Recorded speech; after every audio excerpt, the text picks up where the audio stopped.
শীতে ফুসফুসের সংক্রমণ কমাতে যা করবেন। শীতে বায়ু দূষণ, ধূমপান সহ আরো নানাবিধ কারণে ফুসফুসের সংক্রমণ দেখা দেয়। সরাসরি ধূমপান না করলেও পরোক্ষভাবে ধূমপায়ীদেরও এই ধরনের সমস্যা হয়ে থাকে। ঠান্ডায় শরীরের তাপমাত্রা কমে গেলে রোগ প্রতিরোধ ক্ষমতা কমে যায়।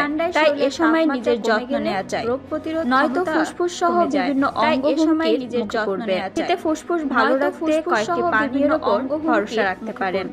এতে ফুসফুসের বিষাক্ত পদার্থ দূর হয়ে যাবে। রাখতে পারেন হলুদ আদার চা। কাশি হলে অনেকেই আদা খান। সর্দি কাশি হলে আদা চিবিয়ে খেলে শ্বাসযন্ত্রের আরাম হয়।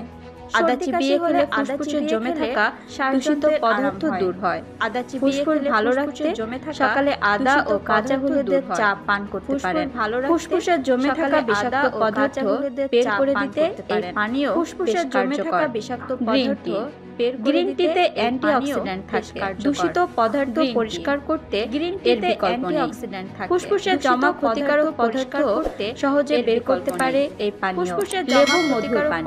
ওজন কমাতে অনেকেই ঘুম থেকে উঠে ঈষদুষ্ণ পানিতে লেবু মধু মিশিয়ে পান করেন। এই পানীয় শরীরের রোগ প্রতিরোধ ক্ষমতা বৃদ্ধি করতে কার্যকর।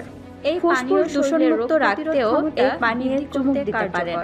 এছাড়া ফুসফুস ভালো রাখতে যা করবেন: ধূমপান ও তামাক গ্রহণ থেকে বিরত থাকুন, নিয়মিত শ্বাসের ব্যায়াম করুন, মেডিটেশন করুন, মুক্ত থাকার চেষ্টা করুন, বায়ু দূষণ এড়িয়ে চলার চেষ্টা করুন। আপনার বাতাস ভালো রাখতে এই বায়ু দূষণ এড়িয়ে চলার চেষ্টা করুন। ফিল্টার ও এয়ার পিউরিফায়ার ব্যবহার করুন।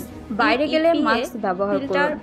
নিয়মিত হ্যান্ড স্যানিটাইজার ব্যবহার করুন। বাইরে গেলে ইনফ্লুয়েঞ্জা টিকা নিন এবং চিকিৎসকের পরামর্শ অনুযায়ী প্রতিরোধমূলক ইনহেলার এবং ওষুধ ব্যবহার করুন।